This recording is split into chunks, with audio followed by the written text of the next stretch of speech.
Okay, in this topic, I'm going to talk about the static routing. I'm going to explain about the advantages and disadvantages of using the static route, the purpose of the different types of the static routes, and in terms of configuration, how to configure the static and the default routes in IPv4 and IPv6. And the last part, I'm going to explain about how to troubleshoot static and the default routes. Okay, let's move on to the first part, implement the static routes. Now, if you learn from the previous topic, router is actually learns about the remote networks in two ways. Now, the first way is manually enter into the route table using a static route.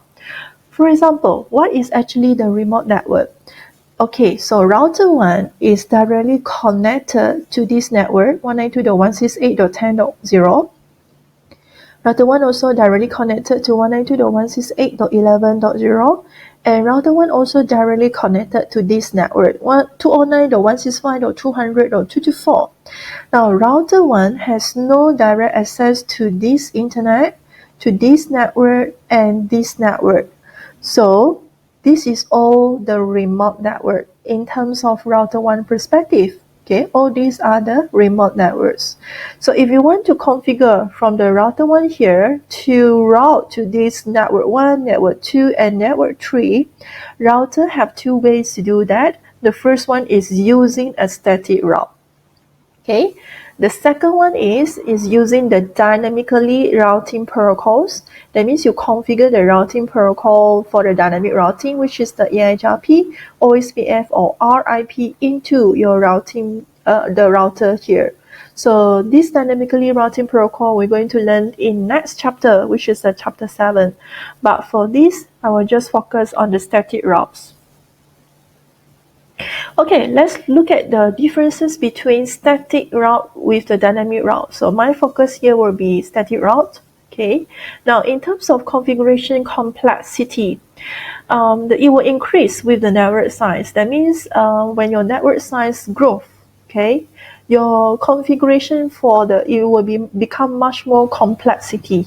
Okay, it will be much more complicated. Let's say you have a growth for the 10 networks, so you have to configure 10 times. So that is what it means by increases with the network size. Topology changes, administrator intervention required. When you have a topology change, so you need to have an administrator knowledge, okay, also required. So in terms of scaling, suitable for a simple topology. So static routing is only meant for a simple topology. If you have a very huge and complexity topology, so we don't use static routing. We use a dynamic routing protocols. But then in terms of security, if you use a static routing, it will be much more secure. The resource usage, there will be no extra resources needed because you configure it manually, okay? So that means you directly point to the specific network that you would like to route to. That's why you do not need to have extra resources. And predictability, the route to the destination is always the same because you configure manually, okay, to reach to the destination address that you want. Okay, when to use a static route? Okay, when is the time for you to use the static routes? So in here, this slide is trying to tell you that there will be 3 ways for you to use, 3 uses for a static routes, 3 situations. Now the first one is the smaller networks that are expected to grow. If you, let's say your company is a very small networks, then you can consider to use the static routes. Now remember, the static routes only support a smaller, okay, to medium company. Alright, now routing to and from a start networks. Now what do we mean by the start networks? A start network accessed by a single routes and has one neighbor. For example, this router 1 is only have one neighbor, okay? And another network here is connecting to the internet, okay? So this network, which is highlighted in the yellow color, it is called start network. And the router itself, which is only have one neighbor, it is called start router. Now, if you have this configuration, this network, so it is suitable for you to choose the static routes. Okay, the third condition when it's the time for you to choose the static route is a single default route to represent a path to any network not found in the routing table. So you can use the default route on R1, okay, to point to the R2 for all the other networks. For example, R1 here, when I want to route to the internet, okay, inside this network here, it could be a different multiple networks. Okay, but I have no ways to know the destination of other networks, so I can use a static default routes. Okay, we'll go through this later on. So these are the three situations, the best when you choose to use the static routes. Okay, I repeat again, the first one is smaller networks. The second one will be if your topology will be routing to and from the start networks. And the third reason is you have a single default route.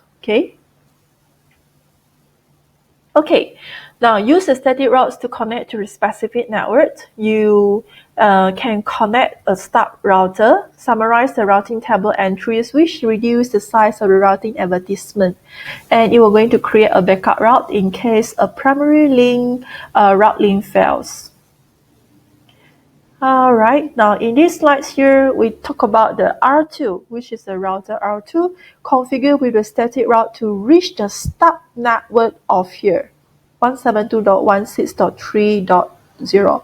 So in the router R2 perspective, okay, if you want to route, there is only one, no need to use a dynamic routing protocol because you only have one network to reach to this remote network. So in this case, you're going to use the standard static route. Okay, now when is the time for you to configure the default static route? So before that, let us go through what is the default static route by default. Now, by default, the default static route uses 0.0.0.0/0 as the destination IPv4 addresses. Okay, that means it will be by default turn off all these matching, and it can route to any of the destination network. Okay, that is what we call default static routes. And the good thing about the default static route is it will be matches all the packets and is used when a packet does not match a specific routes in the routing table. For example, in router 2 here, I have so many networks inside here, and this router 2 is connecting to the internet service provider. So if R1, the PC, which is the user PC1, okay, would like to connect to the internet, this R1 will have to configure a default static route so that the PC1 can route to any of the server in the network. Okay, so that is what we call, it will matches all the packets. Okay, when there is does not match a specific route in the routing table. And this router one also, of course, it can be dynamically learned, or you can statically configure it. You have two ways to do that.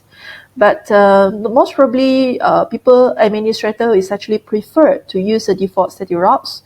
And the configuration will be IP route, then you have 0.0.0.0, and then you have your subnet mask, and then you have your exit interface. Okay, all this we'll going to go through in more details in my next slides.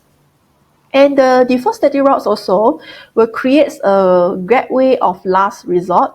Okay, it is known as a gateway of last resort. Common use is when connecting to the company's edge router to the ISP. Now, you have to know when is the time for you to configure a default static route. Okay, be careful when you configure a default static route, especially you have to the router itself is connecting to the edge router, which is the internet service provider. So router has only one router to which it is connected. Okay, now I give you another example. Let's say this router 1 is connecting to the router 2, and the router 2 connecting to the router 3. Okay, now if you configure your default static route in the router 2 here, okay, let's say I have another router 4. If you configure the default static route in the router 2 here, and let's say this is the ISP. Now this is not a good way for you to do that, because this is not the edge of the router.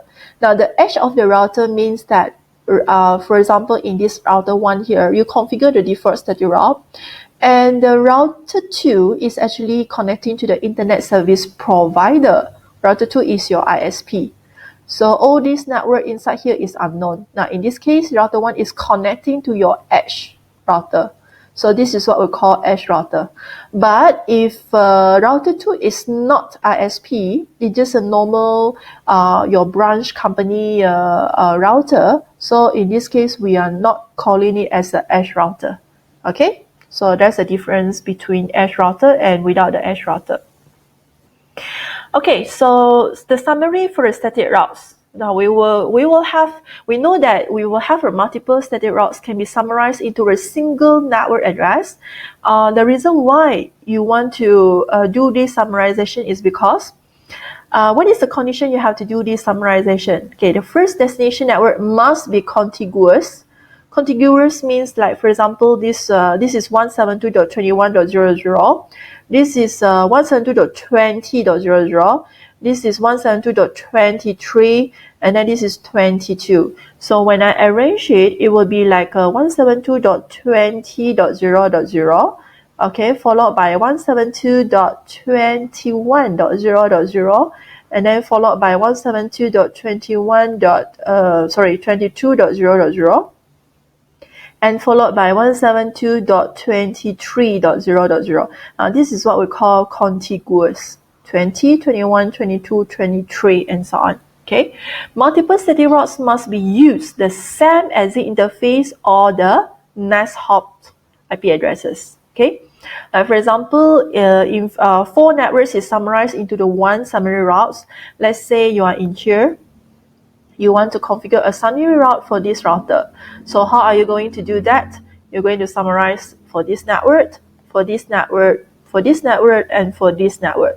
So you arrange it, you will have 4 networks altogether, which is 20, 21, 22, 23.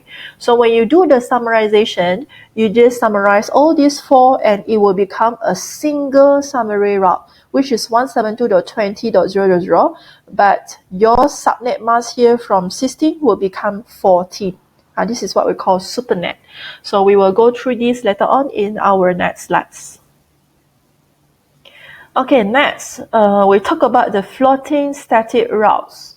Now for the floating static route is actually to use to provide a backup path. Okay, so it will use when primary route is not available. So when is the time for you to configure a floating static route if you want it to be as a backup?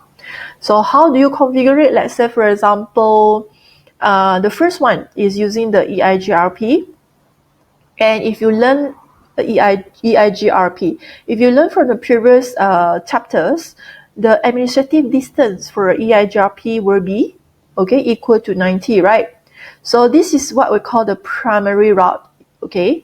But if you want to set it to the floating static route, which is the second one, you set it as the backup path, okay?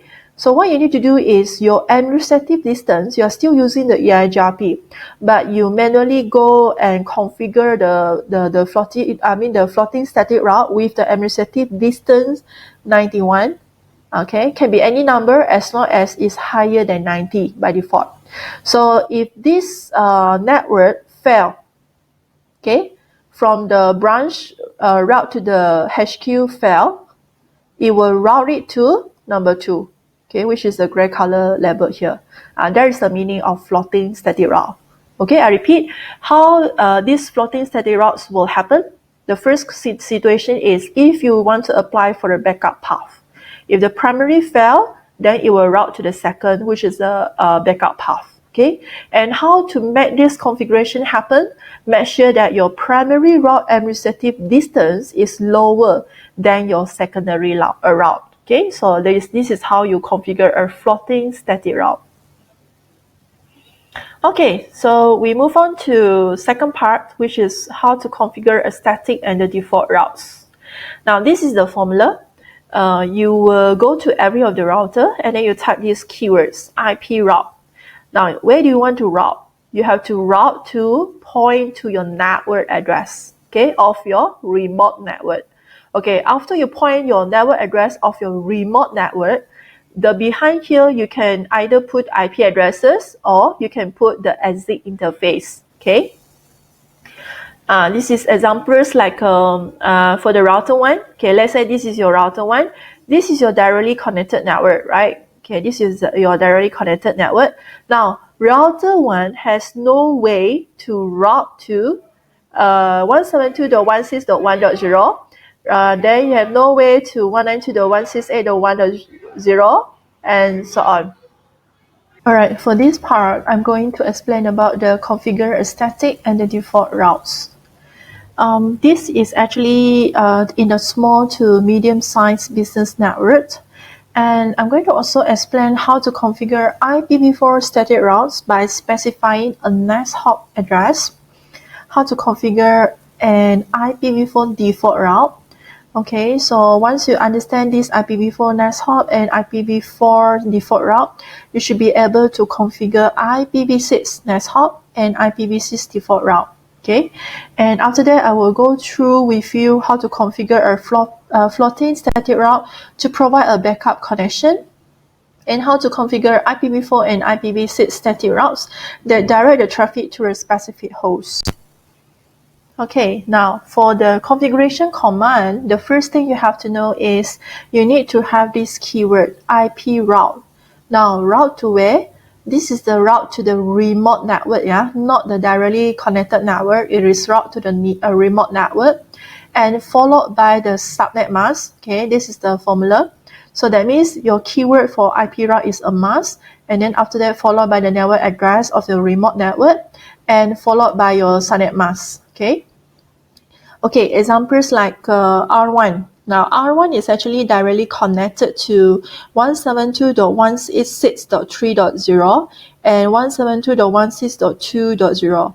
R1 have no way to route to this network, which is 172.16.1.0. R1 has no way to route to here, okay, 192.168.1.0, and R1 have no way to route to this network. So you need to configure a static route, okay, manually to let your R1, okay, route to this network, remote network, route to this network, and route to this network. Okay. Now, how it works. Now, in these examples, we already shown you, okay, this is the router 2. The router 2 directly connected network, which is denoted as the C connected, will be 172.166.2.0, right? This is a router 2. If I'm in the router 2 perspective, my directly connected route will be 172.168.2.0. My router 2 directly connected network will be 172.168.1.0. Okay, I got 2.0, I got 1.0. So you have 2.0 here, 1.0 here when you show IP route. And then you have a directly connected network, which is 192.168.1.0.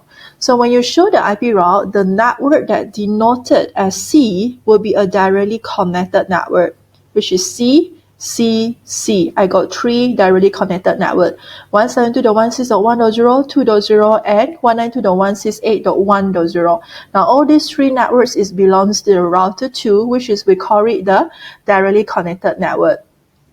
So in this case, router 2 has no way to route to the remote network here, which is 192.168.2.0, and router 2 has no way to route to the 172.16.3.0. So this network is called the remote network of the router 2.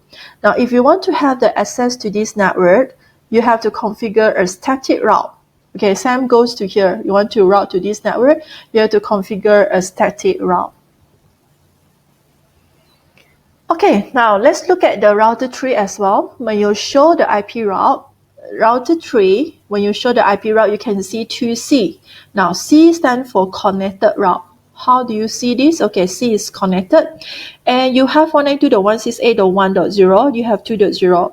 Now, if you look at the topology here, router 3 is directly connected to 192.168.2.0, and router 3 is connecting to 192.168.1.0. So you have 2C connected.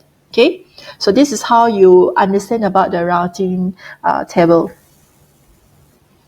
Okay, next we go for a next hop router. Okay, R1 does not have an entry in its routing table for the R3 LAN network, as we discussed just now, R1 has the directly connected network for this and this. R1 has no access to this network, and this network. Okay, so how do you going to configure so that R1 will have access to this one, and this one? So you need to have a NAS hop IP addresses, and then you need to know what is the router exit interface, and or maybe sometimes you can use both, okay, which is the NAS hop IP addresses and the exit interface. Okay, so I will going to explain this in my next slides. Now, same goes to the R1 as well. When you ping 192.168.2.1, okay, you will have a success rate will be 0 because when just now when you show the show IP route, your network connectivity here is only preview 2 networks. Okay. Alright, so router 1 has not configured as the remote network to route to the 192.168.2.0. That's why when you ping to this device, which is a PC3, so the ping is considered fail. Okay, success rate is 0%. Alright, so in these examples, we're going to have the next hop IP address, which is specified. Now, before packet is forwarded to the router, it must determine the exit interface to use route resolvability. Okay, so but here, I'm going to show you how to identify the next hop IP address. Okay, assume that you are in the router 1 perspective. Okay, I already highlighted here with this color. You are in this router 1. Now, when we say next hop IP addresses, now router 1 is hop to, it's not like a, it's a kangaroo, hop from one source to another destination, right? Okay, so router 1 also the same is hop to another router. So we call it here, when you hop to the next hop, it will go to this interface, which is router 2. Okay, now the question say, the explanation here is say that next hop IP addresses. So we have to pick up these IP addresses of the router 2. So if we want to route to this network, okay, which is 172.168.1.0, okay, this is the remote network in router 1 perspective because router 1 has only have these 2 network, directly connected network. Router 1 has no access to this network, has no access to this network, and has no access to this network. Okay, so this is all called the remote network. So if you want to route to this network, which is 172.168.1.0, so how do you configure it? So the first statement is say, remember just now our keywords, IP route. Okay, we have the IP route, and then we route to the network address that we want to route to. Like for example, in this case, we would like to route to 172.168.1.0, which is here. Okay, and we have to type the subnet mask. Okay, according to here is /24. So our subnet mask will be 255.255.255.0. And here, this is represent the next hop IP addresses. So as I mentioned just now, you are in the router 1, you want to hop to the router 2. So you hop to the next hop IP addresses of this. So you pick up the IP address. So in this case, we have 172.168.2.0. And the IP addresses here will be 2.2. Okay, that's why you have 2.2. Now, same thing, if R1 would like to go to 192.168.1.0, which is this address, okay, let's do it together. Then you need to write a keyword, which is IP route, and then you need to route to the network address that you want to go, okay, which is 192.168.1.0 for your remote network. And then you have a subnet mask, and here also go to the next hop IP addresses. Because in order for you to route to this network, okay, you need to pass by a next hop IP addresses of the router 2. So your next hop addresses will always be the router 2 IP addresses, which is 172.168.2.2. Okay. Alright, now same goes to the router 3 as well. If I want to route to this network, which is 192.168.2.0, so I have to write the keywords IP route, then 192.168.2.0, followed by the subnet mask, and again, followed by your next hop IP addresses. Okay, so this is how you configure it. Now, once you configure the router 1 with these 3 static route to route to your remote network, later when you ping, PC1 should be able to ping to PC2, PC1 should be able to ping to PC3. Okay, so once you have done the configuration, when for your R1 perspective, you show IP route. So you will see that just now we do the configuration to route to this network, to route to this network, and to route to this network, right? So this network that when we do the configuration, we are actually use a static route. And this static route is denoted, okay, as S, okay, in your routing table, which is here, S, static route. So you can see here, I have 172.168.1.0, which is S 172.168.1.0. Yes, you have done this, and the router already stored this remote network into your routing table when you show IP route. And if your configuration successfully, from the previous slide just now, when you show the IP route, on your router 1, okay, router 1 will also preview 192.168.1.0, okay, which is 192.168.1.0, and denoted it as S. You see this? Okay. And the last one is 192.168.2.0 and also denoted, okay, as S, which is here. Okay, so in these examples here, packet is destined, okay, for the 192.168.2.0 from the network R1. So we will see 2 conditions here. If the router, okay, want to pass to this 192.168.2.0, the first, it will look for the first and need to forward the packet to 172.16.2.2. The first condition, which means when I'm in the router 1, I would like to route to the router 3, okay, which is here. All right, so let's say this is our destination network. Okay, but when you show IP route, you want to see how the router route, right? If everything configured correctly.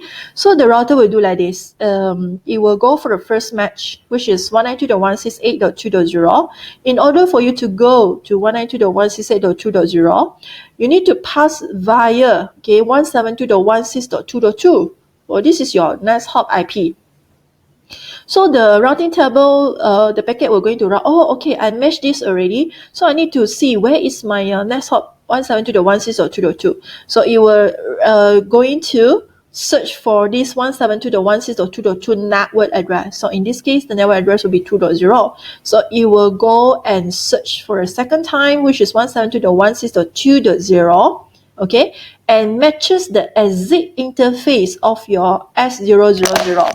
That means your exit interface, the outgoing part, okay, of your exit interface. So it will know, oh, okay, in order for me to route to 192.168.2.0, I have to go out from this exit, which is S0/0/0. Okay, it's written here. So in this reference to 2 times, the first one and the second one, this is what we call recursive lookup. Recursive lookup means that I have a routing table for the first route, and then after that, it will search for a second path, okay, to reach the destination. So these 2 routing table lookup is refers to as a recursive lookup. Another tips for you now, if the exit interface, which is router 1 S0001, S000 here is down. Okay, if this port here is down or administrative down, then the static route configured with the next hop will not be installed in the routing table. So it means that when this port is failed, okay, it's down or administrative down, so you have your routing table will not going to show number 1 and number 2 route. Okay, all this will not be shown. So this is what it means by administrative down for the exit interface. Okay, so here, use the exit interface to specify the next hop so that other lookups, so no other lookups are required. Now, this is only when you have administrative distance with the exit interface. Now, AD, for your information, administrative distance of the static route is 1. So this is the fastest way to reach the destination, because remember in our previous slides, we already talked about the trustworthiness of the AD. The lower, the better. And the router, we're going to choose that path to reach the destination. So by default, the static route AD is 1. Okay, so let's say, for example, now I have a router 1 here. I have 3 routes to route to my network address. So I believe that you know how to write the command already. So I have IP route 172.168.1.0. I need to route to this remote network, which is 172.168.1.0. You have the word keywords here, IP route. Okay, you route to the remote network, and you route to this network, IP route 192.168.1.0, and then you have IP route 192.168.2.0. Of course, you followed by the subnet mask, and also here, exit interface. Now, exit interface means just now, the next hop, we hop to this interface and we look at the IP address, right? But now it's exit interface from R1. Now, in order for the R1 to go to PC2 here, R1 exit door, which is S0/0/0. That is your exit interface. Now, R1 would like to go to this network, 192.168.1.0. So R1 exit interface, which is the exit door, okay, exit door is S000. Now, same thing goes to, if R1 want to route to 192.168.2.0, so R1 exit interface forever, it will be here. Okay, S0/0/0. So this is how you configure if you want to point it to the exit interface. And another slide for this is actually trying to tell us that we can also configure both. That means if we want to configure both exit interface and the next hop IP addresses, okay, we can allow to do so. Now, when are we going to use the exit interface? Now, when exit interface is an Ethernet network, okay, fully specified static route is used. Now, fully specified static route means that I configure the exit interface together with the next hop IP addresses. That means I got these two, exit interface and the next hop IP addresses. I configure it into my routing tables. So these two here, if let's say you combine both, it is called fully specified static route. Okay, fully specified static route. So fully specified static route, if the question asking you to configure a fully specified static route, your formula will be, all right, IP route, you route to the network, remote network, followed by your subnet mask, and followed by your exit interface, okay, and followed by your next hop IP addresses. Okay, so this is the formula for you to route if you use the fully specified static route. So you have both, you have exit interface and with your next hop IP addresses. Okay, now how to do that? Now let's look at the router 1 again. Now, as I mentioned just now, router 1 have the full access to this directly connected network here.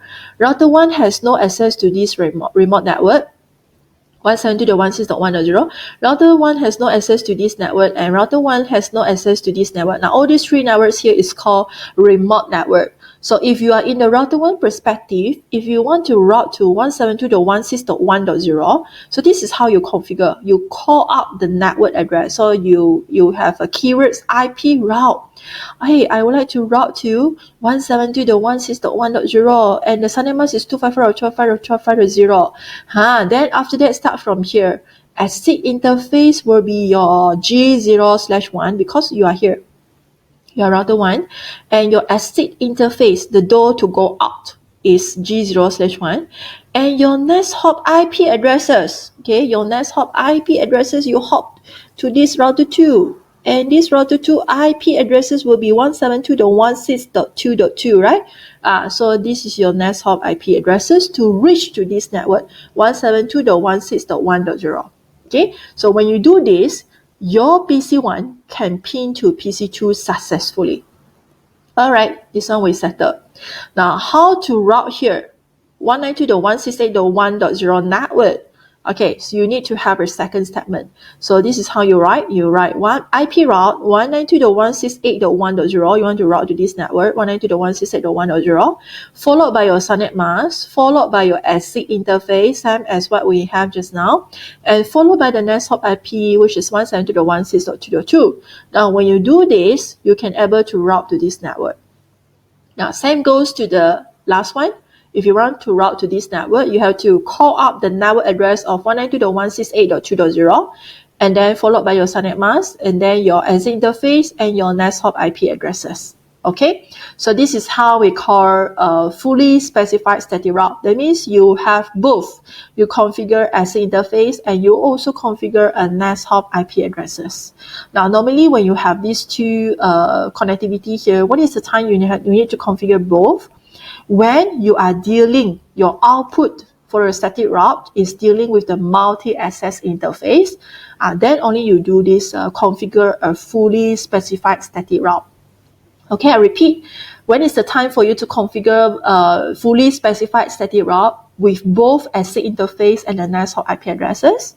So the answers will be when you can use, when your output of your interface is connected to the multi-access interface. So you need to have this fully specified static route. Okay, so let's look at the questions. What is the type of the static route shown in the R1 running configuration? Now, let's say this is the R1, then you show IP route, you will see S, C, S, S, and so on. Okay, so you will see here, this is S. S stands for what? I believe you know the answers, yeah? S stands for static. So the question says, what is the type of a static route shown in the R1 routing configuration? Now, we already learned the static, which is the standard static with the ASIC interface, with the next hop IP addresses, or we have the fully specified static route. So in this case, this is using via 172.16.2.2, which is the next hop IP addresses, followed by the ASIC interface. Now, in this case, this is using both. Okay, so if both, it is called fully specified static route. Okay, so it is configured with the ASIC interface and the next hop IP addresses, which is both as what I mentioned just now in my previous slides. So it is used when the output interface is a multi-access interface. Again, I repeat, what is the time for you to configure a fully specified static route? When your router is dealing with the multi-access interface and it is necessary to explicitly identify the next hop IP addresses to the destination. That means you specifically identify which network you want to route to. Because in the multi-access interface, you have a lot of networks. So if you don't have the ASIC interface plus the next hop IP addresses, your router might take times to search for a destination network. But then if you specify it very clearly, you have the ASIC interface, you go to the network A instead of network B, network C, network D, and so on. You directly point to the network A, so you will reach to the directly route to the network A. So this is what we call multi-access network, interface network. So the next hop must be directly connected to the specific ASIC interface. This one already explained. Especially like this is your R1, your ASIC interface will be G0/1. Okay, so that is your direct connected to the specific ASIC interface. Okay, so how to do this example? If I'm from the router 1, I want to route to 192.168.2.0. Okay, let's don't look at the question first. If the question asking you to route to this network 192.168.2.0, okay, don't look at the answer first. If I have the router 1 would like to route to the 192.168.2.0 using a fully specified static route, what will be the command that you should type into the router, which is the router R1? So you should have the keywords of IP route. So you route to where? You route to this network 192.168.2.0 and you are calling the subnet mask to 255.255.255.0. Now, how I know that it's 255.255.255.0? Because it's /24. Now, when you have the /24, it means you have 24 ones. 1, 2, 3, 4, 5, 6, 7, 8, 1, 2, 3, 4, 5, 6, 7, 8, 1, 2, 3, 4, 5, 6, 7, 8. So 8 plus 8 plus 8, you will have 24, and then the rest will be 0. So we make it as the binary bits, okay? 1, 2, 3, 4, 5, 6, 7, 8. IPv4 addresses will have 32 bits and separated by the dotted decimal notation. So when you convert it into the decimal, you will get 255.255.255.0. That's why your SUNET mask here will be 255.255.255.0 represents /24. So this is your network address that you want to route. This is the SUNET mask that you want to route. And it will followed by the exit interface. And this one is your next hop IP address. So this is how you configure so that you can route to the 192.168.2.0/24 network. Okay, so after your configuration done, how do you check whether it's correct? How do you know that, oh, I have successfully configured 192.168.2.0 from my router 1 based on the command just now for your fully specified static route? So you can just show one command, which is show IP route. And then if you're using the real equipment, okay, for the Cisco, they can able to check for the another specific route, which is show IP route static. Okay, then you have the pipe and then begin gateway. So when you type this one, it will directly show only the static configuration. Okay, only the static route here. So you can see in order for you to route 192.168.2.0, so you have to pass via 172.168.2.2. Okay, via 172.16.2.2. This is your next hop IP addresses. Okay.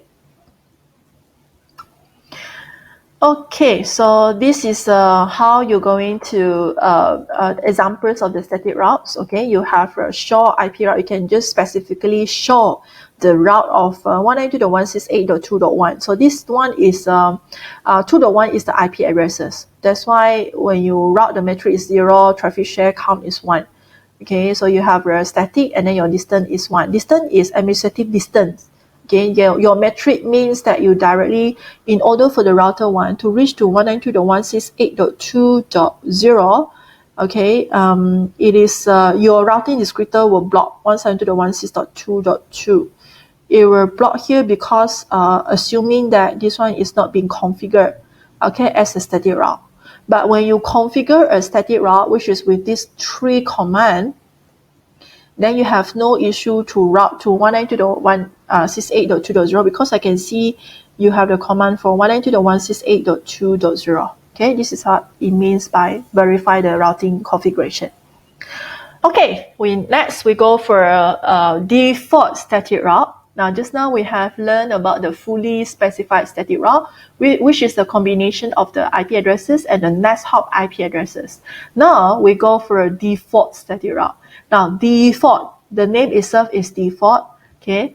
It will always turn off the IP addresses, okay? And it will always turn off the SUNET mask. That means it will always match any packets with the IP addresses, any number with the IP addresses, and any numbers with the SUNET mask will just pass through this router. That is what we call default static route. Wow, it is a very generous to let you pass to the internet service provider. So don't forget about the keywords is IP route. So this is the syntax. You have the IP route. You will route to quote 0 here. Okay, quote 0. And then you have quote 0. This is represent the IP address of your network address. Okay, and this one is represent your subnet mask. Okay, and this is your next hop IP addresses, whether you want to use the next hop or you are using the exit interface. So there's a command for you to configure a default static route. So if you look at the show IP route later on, or maybe you just want to route IP route blah, blah, and so on with the 0, so you will know that all this 0 is configured as a default static route. So default static route is will turn off all these IP and the SUNET mask. Then this is not doing any matching for your routes for IP addresses and no matching for IP addresses. It will just allow any of the IP addresses come with any addresses, any SUNET mask. The router will just allow to pass by, okay, and reroute. It will help you to route to the destination. Okay, so any packets not matching the route's entry, it will forward it out to the 172.168.2.2. That means it will forward out to your next hop IP addresses. Okay, your next hop IP addresses will be 172.16.2.2. Now, how do you configure this default static route? Okay, as I mentioned just now, it's very easy. You go, let's say, assume that router 1 is connecting to the default static route. Want to configure as a default static route. So you need to call up these keywords: IP route. Then you have the code 0 for your IP addresses, code 0 for your subnet mask, and this one will be your next hop IP addresses. Okay. All right, now after you have done the configuration, and in order for you to check how your default static route looks like, so you can show IP route static. Okay, you show IP route static. Okay, it will preview with for you for S. Remember just now the S, which is the star. Okay, S indicate the static route. But then if you have the S star, that means this star is actually the candidates of the default static route. Okay, I repeat, S is denoted as is actually stand for static, and if you have S star, that means this star is represent, this is the candidate of the default route, okay, of your static candidates of default static route. So that's the meaning of that. Okay, so the basic configuration for the IPv6 will be the same. It's the same as the IPv4. So if you understand how to configure your IPv4 route, there will be no problem for you to configure the IPv6. The only difference is that for the in front here, just now when we configure the IPv4, right? So we just type IP route for our keywords. But for the IPv6, we just have to put the numbers of V6. Okay, we just have to put V6 so that we are going to configure a route for the IPv6. Okay, so this is the configuration command for your IPv6, and the rest of the command, the syntax, everything is the same. So the first one is reference to your prefix, LAN, okay, your addresses, and your next hop IPv6 addresses, and also your exit interface. So examples of, in order for you to do the configuration for your IPv6, don't forget, this is the basic, okay? This is the basic and compulsory for you to configure first before you can configure any of the command for your IPv6 routing. So you need to activate all the routers, which is router 1, router 2, router 3. You must configure IPv6 unicast routing, okay? If you don't have this command, the router cannot forward the IPv6 packets, even though you have all the static configuration, dynamically configuration command into your router. But if you forgot to issue the IPv6 unicast routing, your static route and your dynamic route is not working. So please be careful when you want to configure the IPv6, okay, routing static routes for your router. You need to use these keywords: IPv6 unicast routing. Okay, how do you configure it? You go to the global configuration mode and you just type IPv6 unicast routing. Okay, when you do this, the router will automatically enable the router to forward the IPv6 packets. You should be able to understand, and it helps you to forward the IPv6 packets. Okay, so each router only knows about directly connected network. Okay, I believe that you all know already. So why we need to configure a static route? Okay, we need a static route if we want to route to a specific remote network. Okay, so that's why we need to have a static route. Okay, so same thing goes to here. Router 1 want to ping to the router 2. Router 1, this is a router 1, want to ping to the router 2 of IPv6 of this address, which is 4.2 IPv6 200 db8. Okay, you have db8, and after that you have SCAD 4.2, but cannot ping to router 3. So that means router 1 can ping to this network, okay, because this is a directly connected network. And the router 1 has no access to here, has no access to here, and has no access to here. Now, if you don't configure a default static route for your IPv6, your router 1 cannot route to this PC2, which is with the SCAD 2. It cannot route to 5. It also cannot route to 3. Okay, so that's why this is what it means by cannot ping to the router 3 IPv6 2001 blah, blah, blah, and so on. Okay, this is what it means by router 1. If you don't configure it as a static route for your IPv6 command. Okay, same thing, the IPv6 also for the router need to configure as a NAS hop IPv6 address. Again, if you understand about the IPv4 address, how do you configure the NAS hop IPv4 address? How do you configure the fully specified IPv4 address? How do you configure the directly connected static IPv4 address? I believe that this is the same syntax, just need to add in IPv6 route, okay? And you have to enable the IPv6 unicast routing, okay, into each of the router. So the rest of the configuration will be the same. Show, if you are using the IPv4, you can just show IP route. But here, if you are using the IPv6, you just show IPv6 route. Okay, all is the keywords of v6, which is you want to support the version 6. Okay, same thing goes to here, alternative to the NAS hop to specify the exit interface of your IPv6. Okay, it's the same theory. So this one also the same. If you have a fully specified static route, so this is how you route. Your syntax will be IPv6 route. So you route to the remote network that you want to go to, and here will be your link local address, which is FE@0 double colon. Okay, we followed by the 2 link local address. So this is how you verify your static route. You can just show the command of show IPv6 route static, okay, to show all the command of S, denoted as S. That means all this remote network will come out if you configure correctly. If any of the route here, okay, let's say for example R1 is already connected to this, right, these 2, and then R1 has no access to this network, okay, has no access to this network, has no access to this network. So by right, you should have 3 remote network, right? So you should have 3S. But during your troubleshooting, if you show IPv6 route static, you cannot see the 3S. One of the S is missing. So you go and find which route is actually missing, and then you double check your configuration command, and then you add up the configuration command. So how to configure it? This slide is already provided to you. This is the 3 examples of how do you configure your IPv6 route so that you can route to all these 3S, okay, 3 remote network. And same thing goes to the default static route as well. IPv4 got the default static route. IPv6 also got default static route. So same concept as well.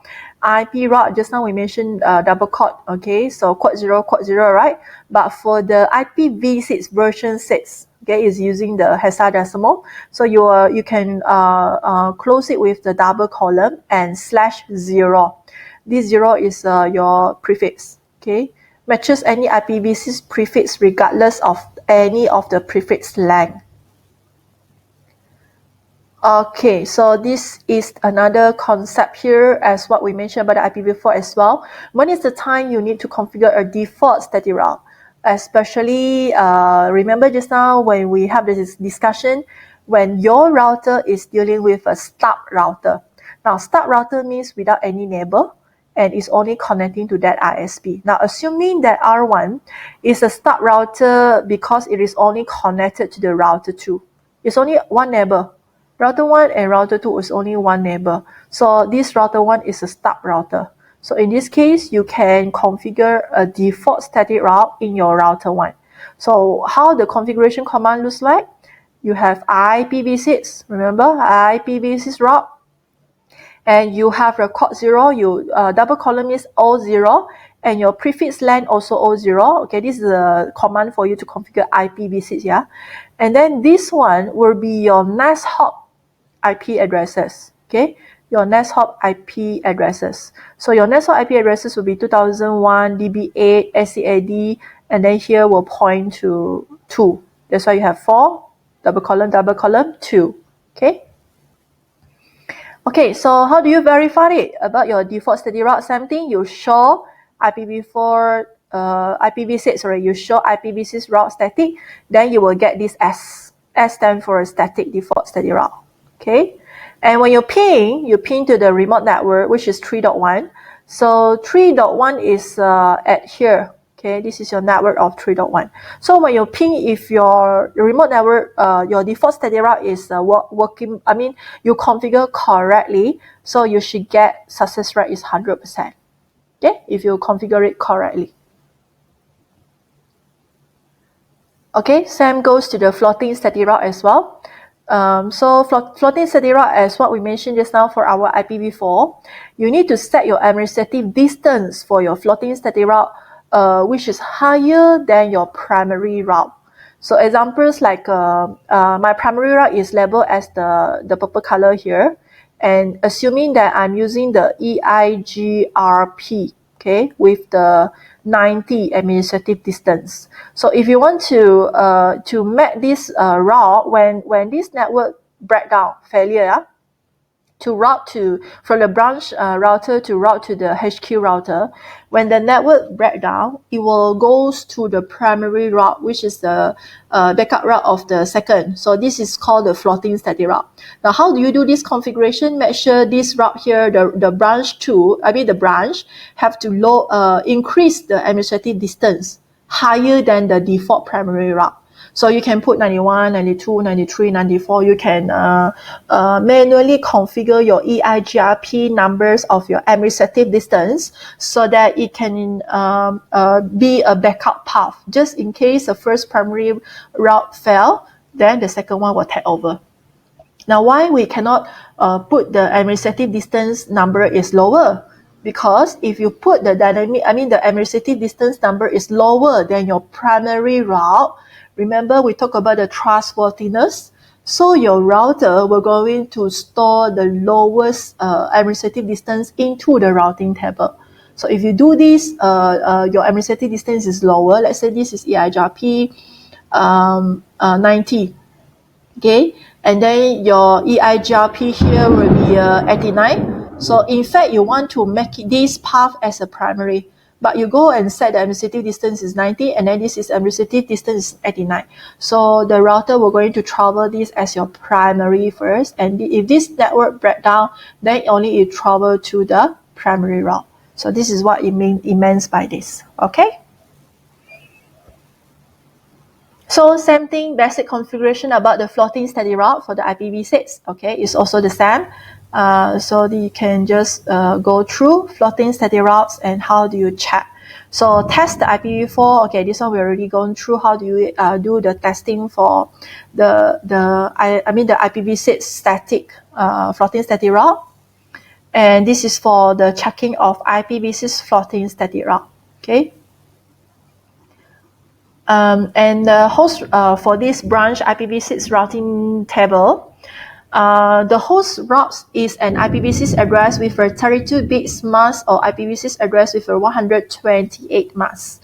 So you have IPv4 will have 32 bits, IPv6 will have 128 bits of the mask. Okay, so automatically install when IP address is configured. So configure as a static host route allows more efficiency for packets directed to the router, and the local routes marked as the L. So L stands for local. So it will automatically install into the host route, which is here, the local.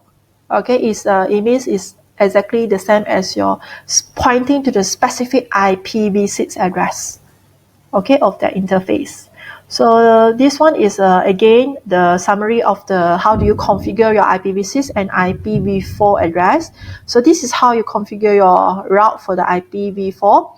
You have keywords here, IPv4, then you have the network address, you have the subnet mask, and this is your next hop IP addresses.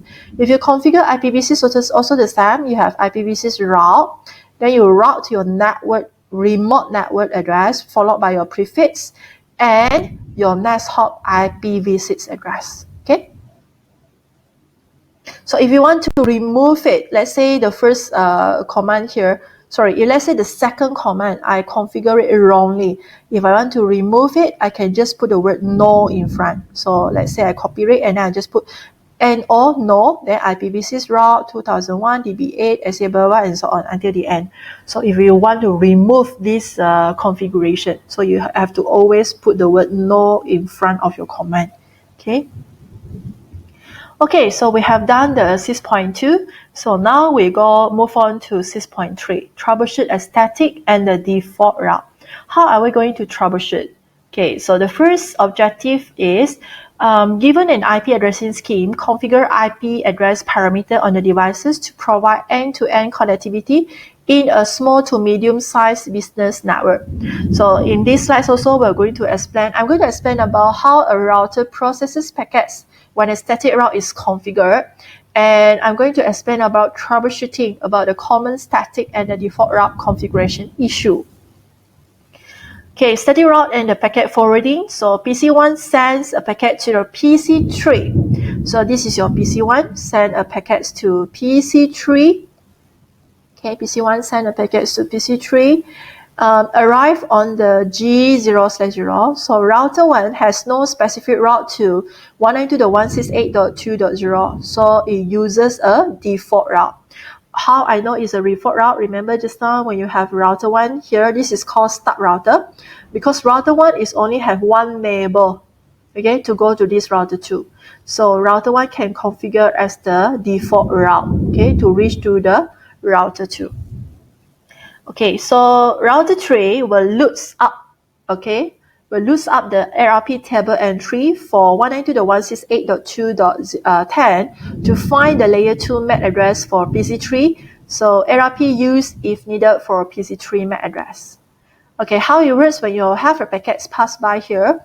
So the router 3, this is router 3. So router 3 will encapsulate the packets in a new frame with the MAC address of the G0/0 interface as the source layer 2 address and the MAC address of this PC3. Okay, as the destination MAC address.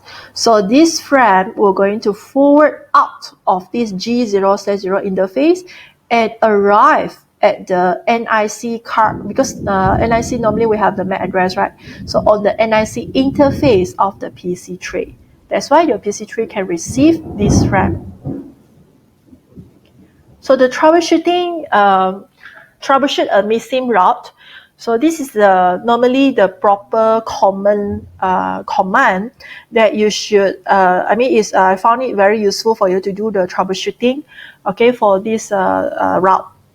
So you have ping, you got a trace route, you can use the show IP route to verify your networks. You can show the IP interface brief to check your interface status, whether it's up or down. You can show your CDP neighbors details, okay, whether it's exists or not, you have your neighbors and so on. So this is all the useful command. So the first, we're going to use the trace route. 192.168.2.1. Now, let me just circle it for this network. So this network is represent 172.168.3.0. This one is 172.168.2.0.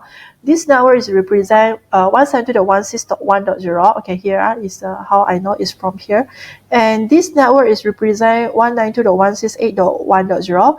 And this network is represent 192.168.2.0. Now, if you are in the router 1 perspective, this two network is considered as a C, okay, because it's directly connected network to the router 1. And in the router 1 perspective also, this network 172.168.1.0 is considered as static. You have to configure static for this network, and you have to configure static for this network. So at the end, your answer come out will be if you want to ping each other for PC1 can able to ping PC2 and PC3. So you should have 3S and 2C when you show IP route. Okay, which is proven here. You have the 1S, 2S, and 3S. You got 3S, but of course you have to check the address also, like the network address, destination address. So you got 172.168.1.0, okay, which is here, yes, correct. You got 192.168.1.0S, yes, correct. You got 192.168.2.0, yes, correct. You got 3C, and then you got you got 3S, and then C will be 172.168.2.0, which is here, yes, correct. Then you have another C is 172.168.3.0.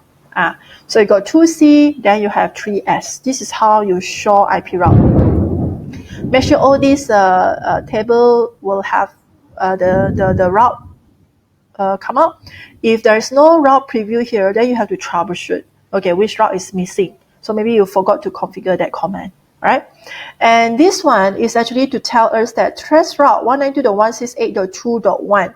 Now 192.168.2.1 is here.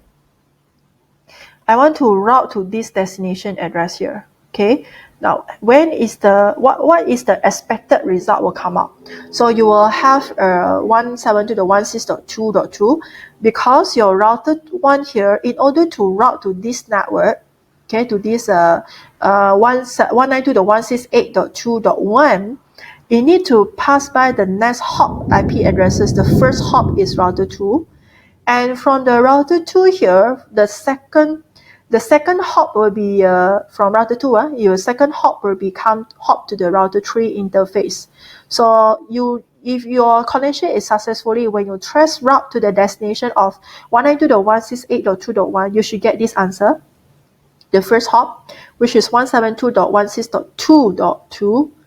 Okay, yes, which is preview here, correct. And the second one is 192.168.1.1, yes, which is here.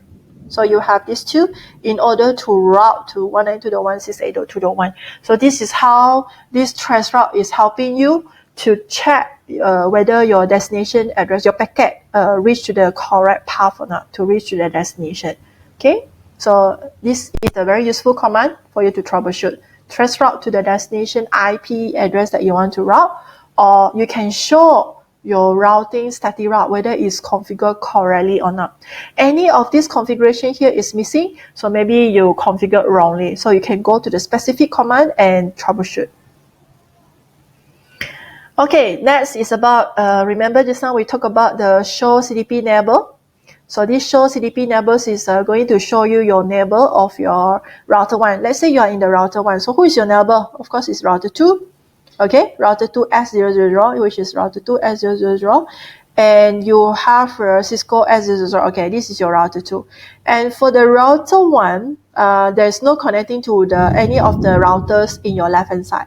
So you only have one neighbor. Okay, in this case, yeah, it's correct. And you can also show the IP interface brief. All right, so you can have, let's say you configure correctly, then you should get yes, manual up, okay, administrative down.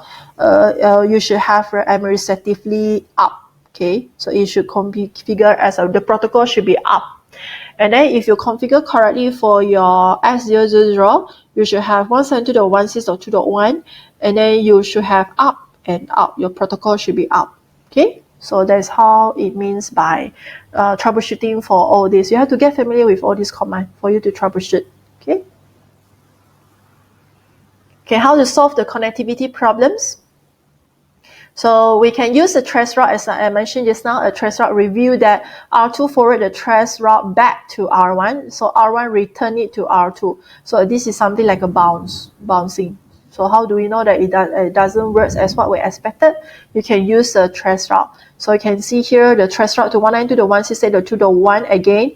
192.168.2.1 is here. So when you go to the router 1 here and you trace route, so it should go to hop to these IP addresses, which is 172.168.2.2.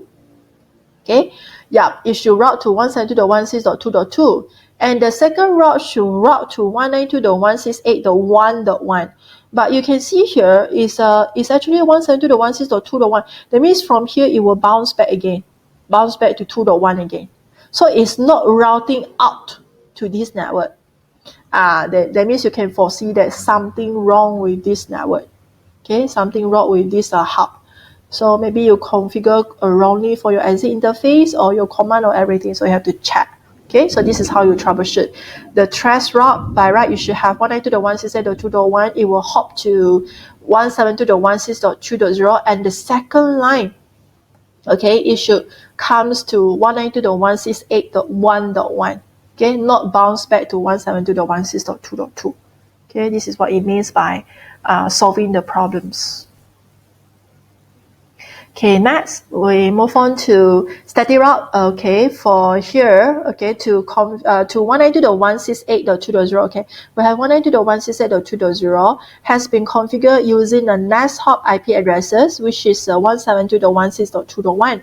So this is how you check your configuration command. So when you have the show run, or you can just put a pipe here, or if you use a real device, okay, you can just put a pipe here and then you type the word session IP route. But when you use a Cisco packet tracer, this command doesn't support. That means after the pipe session IP route, it can't support. So you can just show run only if you use a packet tracer. But when you use the real equipment, yes, you can type the full sentence of this command, show running config, and then pipe session IP route. So it just show you the specifically IP route only. Okay, so what is the problems here is that incorrect route is removed and the correct route is entered. So you can see here, this is your configuration for the router 2, yeah. So router 2 will have the access to this network, router 2 will have access to this network, router 2 will have access to this network. Router 2 need to configure a route to this network, okay, and a route to this network. That means when you show run, okay, assuming that I haven't used the word no lah, I should route to 172.168.3.0, okay, and I should route to 192.168.2.0. Now you see here my command, 192.168.2.0, yes, it have this command, and Sanemas, yes, is correct, and next hop IP is 192.168.1.1. Now let's look at the router 2 is hop to this interface. So your next hop IP addresses is 192.168.1.1. Yes, correct. This one is correct. So this command is correct in order for us to route to this network. Now, how about this 172.168.3.0? So we can see here IP route, there is no command to route to 172.168.3.0. So you will know that actually this is the extra command. That's why we have to put the word no in front to remove it, okay, to remove this command and to reconfigure back IP route, which is 172.168.3.0, and then you have 255.255.255.0, and then you have 192.168. This is 192.168.2.2 for your next hop IP addresses, okay. Sorry, this is for the router 2 perspective, right? Okay, for the router 2, your next hop IP addresses to reach to this network will be 172.168.2.1. Okay, so your configuration command should be IP route 172.168.3.0, 255.255.255.0, and then your next hop will be 172.168.2.1. Okay, so that is the correct command to route to this PC1. Okay, let's discuss the question here. Suggest the most appropriate routing methods to be implemented for a small network topology shown below to forward packets from router 1, which is router R1, to ISP. So ISP stands for Internet Service Provider and vice versa. So justify your answer. So assuming that this router 1 here, we like to route to this way only, which is the ISP. So what is the route, the type of the routes that suitable to be implemented for a small network topology? Okay, for a small network topology. So what do you think? Okay, I believe that you have the answers already, right? So the answer will be router 1 have to use the default static route. So how to configure a default static route? You are from router 1 perspective here, you have to route to, because you configure a default static route, so your IPv4 address code 0, your SANEMAS also all 0, and this is your exit interface, which is 000. Okay, because the question didn't give you the next hop IP addresses, so you don't have to configure fully specified default static route. Okay, so a default route is a static route that matches all the packets rather than storing all the routes to all the networks in the routing table. A router can store a single default route to represent any network. Okay, this is what we call single default route. Okay, to represent any network that is not in the routing table. That is the good thing about the default static route. Okay, so the answer should be default static route. Alright, so with this, I already completed the chapter 6. So let's look at the summary of the static routing. Okay, the first, we already gone through, I already explained how the static routes are implemented in a small to medium-sized business network. How to do the configuration for a static route to enable connectivity in a small to medium-sized business network. And what is the troubleshooting command, the popular common command that is useful to do the troubleshooting, okay, to troubleshoot static and default route configuration. Okay, so that's all for this chapter 6. Thank you for watching.